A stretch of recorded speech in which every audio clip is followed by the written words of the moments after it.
നമസ്തേ, ഗംഗാമയാണ്.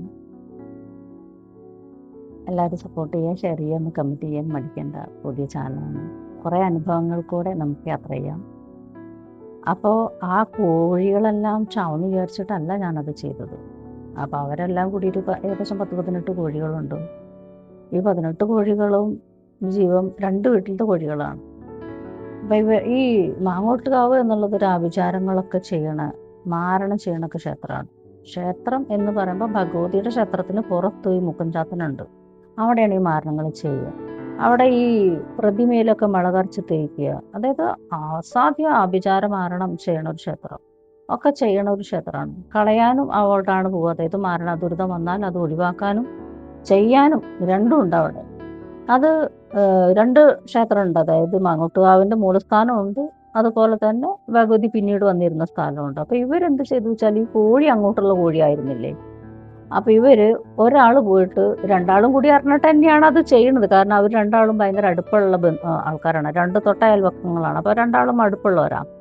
ഇവരെന്ത് ചെയ്തു വെച്ചാൽ അവിടെ പോയിട്ട് ഈ മുളകരച്ച് തേച്ചിട്ട് ചോര തുപ്പി ഞാൻ ചാവാൻ വേണ്ടിയിട്ടാണ് മാരണം ചെയ്തത്.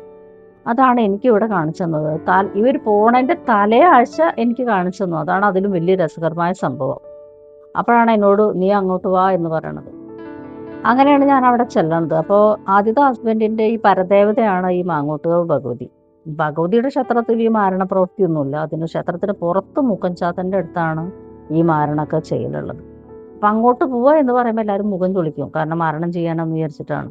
കാരണം മാങ്ങോട്ടുകാവിലേക്ക് പോകുക എന്ന് പറയുമ്പോൾ എല്ലാവർക്കും പേടിയാണ്. അപ്പോൾ ഞങ്ങൾ തൊഴാൻ തുടങ്ങുന്നത് അപ്പോഴാണ്. കാരണം മാരണം ആഭിചാരമൊന്നും ഉള്ളതായിട്ട് കേട്ടറിവുള്ള അതിലൊന്നല്ല ഞാൻ ജനിച്ചു വളർന്നതൊന്നും. ഞങ്ങളൊന്നും അങ്ങനെ കേട്ടിട്ട് പോലുമില്ല. ജ്യോത്സ്യന്മാർ, എൻ്റെ നാട്ടിലൊന്നും ജ്യോത്സ്യന്മാർ അന്നത്തെ കാലത്തില്ല. അതിനെക്കുറിച്ച് കേട്ടിട്ടുമില്ല. അങ്ങനെ പല തവണ ഭഗവതി എനിക്ക് സ്വപ്ന ദർശനം തന്നിട്ടുണ്ട്. കാരണം മോളെ കല്യാണ സമയമായി. പലരും മുടക്കാൻ പഠിച്ച പണി 18 നോക്കി. മോളുടെ കല്യാണം നടക്കില്ല എന്നുള്ളൊരു സിറ്റുവേഷൻ വരെത്തി. അതായത് ഇതന്നെ ഇവർ ചെയ്യണ ഓരോ കർമ്മങ്ങൾ തന്നെ. ആ സമയത്ത് വീണ്ടും ഇതുപോലെ ഞാൻ പ്രാർത്ഥിക്കണത് ഭഗവതിയോട്, ഒരു വിളക്കും ഒരു പട്ടും താലിയാണ് ഞാൻ മാങ്ങോട്ടുകാവിലേക്ക് നേരുന്നത്. ആ സമയത്ത് ഞാനത് മറന്നുപോയി. കല്യാണം കഴിഞ്ഞു. നല്ല ഭംഗിയായിട്ട്, ഒരു തടസ്സവും ഇല്ലാതെ ഭംഗിയായിട്ട് ഗംഭീരമായിട്ട് കല്യാണം കഴിഞ്ഞു. തടസ്സങ്ങളൊന്നും ഉണ്ടായില്ല. പക്ഷേ ഞാൻ മറന്നു ഈ കാര്യങ്ങളെല്ലാം. അപ്പോഴാണ് എനിക്ക് ഒരു ഉച്ചമയക്കത്തിൽ വന്നിട്ട് എന്നോട് ചോദിക്കണം, നീ വിവാഹം നടത്തിയ കുട്ടികളുടെ വിശേഷം എന്താണ്? ഞാൻ മറന്നുള്ളൂ. അപ്പം ഞാൻ ചോദിച്ചു, ഞാനെന്താ കല്യാണ ബ്രോക്കറാ വിവാഹം നടത്താമെന്ന് ഞാൻ തിരിച്ചു ചോദിച്ചു. പക്ഷെ ആ വന്ന രൂപം എനിക്ക് പെട്ടെന്ന് ക്ലിക്കായിപ്പോയി. ഞാൻ ഞെട്ടി മയക്കാണ്, ഉറങ്ങിയിട്ടില്ല. ഞാൻ പോയി വീട്ടിലെ പണികളൊക്കെ കഴിഞ്ഞിട്ട് ഇവർക്ക് കുട്ടികൾക്ക് ഫുഡെല്ലാം കൊടുത്ത് വീട്ടിലെ കിച്ചണിലെ പണികളൊക്കെ ഒതുക്കിയിട്ട് ഞാൻ കിടന്നിട്ടേ ഉള്ളൂ. അപ്പം ഞാൻ ഉറങ്ങിയെന്ന് പറയാൻ പറ്റില്ല. അപ്പം എനിക്ക് മനസ്സിലായി പുള്ളിക്കാരിയാണെന്ന്. പെട്ടെന്ന് എണീറ്റ് വേഗം അവിടെ നിന്ന് ഏകദേശം ഒരു 10-60 കിലോമീറ്ററിൻ്റെ അടുക്കുണ്ട്, ഒരു 50 കിലോമീറ്ററിൻ്റെ അടുക്കുണ്ട്. അപ്പോൾ പെട്ടെന്ന് പോയിട്ട് മേലൊഴുകി ഇതെല്ലാം പോയി വാങ്ങി കൊണ്ടുപോയിട്ട് മക്കളോട് ബസ്സിൽ കയറി വരാൻ പറഞ്ഞു. ഞങ്ങളങ്ങനെ പോയി കൊണ്ടു കൊടുത്തു. അത് കഴിഞ്ഞതിന് ശേഷം അന്ന് വൈകുന്നേരമാണ് ഈ മോളുടെ അച്ഛൻ, അതായത് അച്ഛൻ്റെ അച്ഛൻ മരിക്കണത്. അപ്പം അതൊരു മുന്നറിയിപ്പാണ്. അത് കഴിഞ്ഞിട്ട് ആദ്യത്തെ ഹസ്ബൻഡ് ഈ അച്ഛൻ്റെ വീട്ടിലാണ്. ഞങ്ങളുടെ അവിടുന്ന് കുറച്ച് അച്ഛൻ്റെ അവിടേക്ക് രണ്ട് കുന്നിൻ്റെ മുകളിലാണ്. അപ്പം ഞങ്ങൾ ഇരിക്കണ ഒരു കുന്നിൻ്റെ മുകളിലാണ്. അപ്പോൾ വെള്ളം, അതായത് കുഴൽക്കിണർ ആ പരിസരത്ത് ഒരു 10-25 വീടുണ്ടെങ്കിൽ അവിടെയും വെള്ളമില്ല.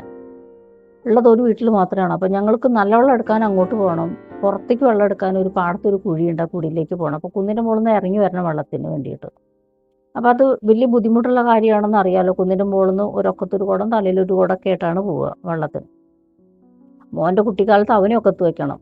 ഒരു കയ്യിലൊരു ബക്കറ്റ് വെള്ളം ഉണ്ടാവും, തലയിലൊരു കുടം ഉണ്ടാവും, ഒക്കത്ത് മോനും ഉണ്ടാവും. അങ്ങനെയൊക്കെയാണ് ബുദ്ധിമുട്ടിയിരിക്കുന്നത്. കാരണം അന്ന് അത്രയും ബുദ്ധിമുട്ടുള്ള കാലമാണ്. അങ്ങനെ ഞാൻ വെള്ളം എടുക്കാനുള്ള കഷ്ടപ്പാട് കണ്ടിട്ട് ഞാൻ അന്ന് മൾബറി കൃഷി പണിയാൻ തീരുമാനിച്ചിട്ടുണ്ടായിരുന്നു. അത് 2007 ആ സമയത്ത് വീട് പണി നടക്കണ കാലമാണ്. അപ്പോൾ വീട് എനിക്ക് പാസ്സായപ്പോൾ എല്ലാവരും എതിരഭിപ്രായം പറഞ്ഞിട്ട് ഈ വീട് എനിക്ക് നഷ്ടപ്പെടുത്താൻ 95% പഠിച്ചപടി 18 നോക്കി. ഇവരെല്ലാവരും അവിടെയുള്ള കുറേ ആൾക്കാരുണ്ട്. പക്ഷെ അവർക്കെല്ലാം ആനുകൂല്യങ്ങൾ ഉണ്ടാക്കി കൊടുക്കുന്നത് ഞാനാണ്. പക്ഷെ ഇതൊക്കെ അവർക്ക് അറിഞ്ഞാലും എനിക്ക് വീട് വേണ്ട.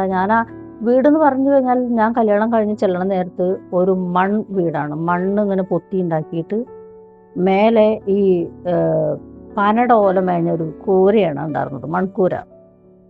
അവിടെ കാറ്റും മഴയൊക്കെ വന്നു കഴിഞ്ഞാൽ മേൽക്കൂര പറന്നു പോകും. അങ്ങനത്തെ ഒരു വീടായിരുന്നു. അത് കഴിഞ്ഞിട്ട് പിന്നെ അത് അമ്മയുടെ വീടാണ്. ഹസ്ബൻഡിൻ്റെ അമ്മയുടെ വീടാണ്. അതായത് എൻ്റെ ആദ്യത്തെ അമ്മായിയമ്മയുടെ വീടാണ്. അപ്പോൾ ആ വീട്ടിൽ നിറയെ ഈ ഇങ്ങനെ ആയേക്കുമ്പോൾ ഞങ്ങളവിടെ സ്ഥിരതാമസമായപ്പോഴാണ് അത് വീട് പണിക്ക് അമ്മയ്ക്ക് ലോൺ കിട്ടിയത്. അത് അമ്മയുടെ പേരിലായ കാരണം കൊണ്ട്. പക്ഷെ അതും അന്നൊക്കെ 35,000 25,000 ഒക്കെ പാസ്സാവുള്ളൂ അന്നത്തെ കാലത്ത്. ആ വീട് എവിടെ എത്തിയില്ല. നേരെ ചൊവ്വനെ ഒന്നും ആയില്ല. കാരണം അന്നത്തെ കാലം ദാരിദ്ര്യവും കഷ്ടപ്പാടല്ല. അവരാ പൈസ എടുത്തിട്ടൊക്കെ ചെലവാക്കിയിട്ടായിരിക്കാം അങ്ങനെ ആവാതിരുന്നത്. കാരണം അന്നൊന്നും അധികം വിലയില്ല സാധനങ്ങൾക്ക്. എല്ലാം ഏറ്റി കൊണ്ടുവരണം. പക്ഷെ അത് മൺകട്ട കൊണ്ട് ഉണ്ടാക്കി വീടാ. അത് ഇടിഞ്ഞു പൊളിഞ്ഞു വീഴാനാകുമ്പോഴാണ് ഞാൻ ഒരു പഞ്ചായത്തിൽ ഞാനിങ്ങനെ ഒരു അപേക്ഷ വെക്കണം. കാരണം അന്ന് എനിക്ക് നല്ല ഹോൾഡാണ് പഞ്ചായത്തിലും ബ്ലോക്കിലൊക്കെ. കാരണം ഞാൻ അന്ന് നല്ല സാമൂഹ്യ പ്രവർത്തകയാണ്. അപ്പോൾ കിലയിലൊരു ഇൻ്റർവ്യൂ ഉണ്ടെങ്കിൽ അവിടെ ഏതൊരു ഉദ്യോഗസ്ഥരും ക്ലർക്കുമാരും ഒക്കെ വരികയാണെങ്കിൽ, അല്ലെങ്കിൽ ഒരു CEO വരികയാണെങ്കിൽ കിലയിൽ നിന്ന് പറയും ഇന്നൊരാൾ അവിടെ ഉണ്ട്. കാരണം അത്രയും എനിക്ക് ഹോൾഡുള്ള സമയമാണ് അവിടെ. എനിക്ക് വീട് വെക്കാൻ ആയപ്പോൾ ഇവരെന്ത് കാട്ടി, ഈ വീടിൻ്റെ ഒക്കെ റിജക്റ്റ് ചെയ്തു. അപ്പോൾ പക്ഷെ ഞാനത് പേര് മാറ്റി എൻ്റെ ഹസ്ബൻഡിൻ്റെ പേരിൽ കൊടുത്തപ്പോൾ ഇവർക്ക് ആരാന്ന് കൺഫ്യൂഷനായ കാരണം കൊണ്ട് ആ വീട് പാസ്സായി. അപ്പോൾ അവിടുത്തെ പഞ്ചായത്ത് മെമ്പർ സ്വാധീനിച്ചിട്ട് ഇവരൊക്കെ തന്നെയാണ് ഈ ചെയ്തതല്ല. അപ്പോൾ വീട് പാസ്സായത് ഇൻ്റർലോക്കിൻ്റെ കട്ട വെച്ചിട്ടാണ്. ആ നിർമ്മിതിയുടെ പ്രവർത്തനം ഞാൻ തന്നെ പ്ലാൻ വരച്ചതും എല്ലാം ഞാൻ തന്നെയാണ്. അതിൻ്റെ എല്ലാം അടിയിലത്തെ തറ എല്ലാം കെട്ടുന്നത് ഞാനാണ്. കുടുംബശ്രീന്ന് പേര് വന്നിട്ടില്ല. അന്ന് അയൽക്കൂട്ടങ്ങളാണ്, SHG ആണ്. അപ്പോൾ അവർക്കെല്ലാം ഈ കക്കൂസ് പണിയാൻ പഠിപ്പിക്കുന്ന ഒരു ഫണ്ട് ഉണ്ടായിരുന്നു ബ്ലോക്ക് പഞ്ചായത്തിൽ. അത് ഒരു 50 സ്ത്രീകളുടെ ഒരു കൂട്ടായ്മയിൽ ഞാൻ ജനറൽ ലീഡറായിട്ട് ഒരു കൂട്ടായ്മ വെച്ചു. അതിൽ 50 സ്ത്രീകളെ കക്കൂസ് കെട്ടി പഠിപ്പിക്കുകയാണ്. ആ ഒരു കെട്ട് പഠിച്ച കാരണം കൊണ്ട് എനിക്ക് തറയൊക്കെ കെട്ടാൻ നന്നായി അറിയാം. തറയും ചുമരൊക്കെ കെട്ടാൻ നന്നായി അറിയാം. അപ്പോൾ തറ ഞാൻ തന്നെ കെട്ടി. മെയിൻ തറകൾ ആൾ കെട്ടിയിട്ട് അയാൾ ഇട്ടിട്ട് പോയിട്ട് പിന്നെ 2-3 ആഴ്ച കഴിഞ്ഞിട്ട് അയാൾ വരുന്നില്ല. അങ്ങനെയാണ് എല്ലാ മെയിൻ ഉൾത്തറകളും ഞാൻ കെട്ടുന്നത്. കരിങ്കല്ല് ഹസ്ബൻഡ് കൊണ്ടുവന്നിട്ടത് ഞാൻ തറ കെട്ടും. അങ്ങനെയാണ് ആ വീടുണ്ടാക്കുന്നത്. അപ്പോൾ അവിടുത്തെ ആദ്യത്തെ ടെറസ് വീടായി. വെള്ളമില്ല, വെള്ളം ഉണ്ടായി, കുഴൽക്കിണറടിച്ച് വെള്ളം ഉണ്ടായി. ഇത് ഇവർക്ക് വല്ലാത്തൊരു എന്താ പറയുക, ഇറിറ്റേറ്റ് ചെയ്തു എന്ന് പറയാം. അപ്പോൾ ഒരു വീട്ടിൽ തറപ്പണിക്ക് നടക്കണ നേരത്ത് ഞാൻ അങ്ങോട്ട് വെള്ളം കൊടുക്കാമെന്ന് പറഞ്ഞു. കാരണം എനിക്ക് ഇങ്ങോട്ട് ശത്രുവാണെങ്കിൽ ഞാൻ അങ്ങോട്ട് മിത്രത്തെ പോലെ പെരുമാറുക. ഒരു പരിധി കഴിഞ്ഞാൽ ഞാൻ അവരെ അകറ്റി നിർത്തുകയും ചെയ്യും. അങ്ങനെയാണ്. അപ്പോൾ ഞാൻ വെള്ളം കൊടുക്കാമെന്ന് പറഞ്ഞു.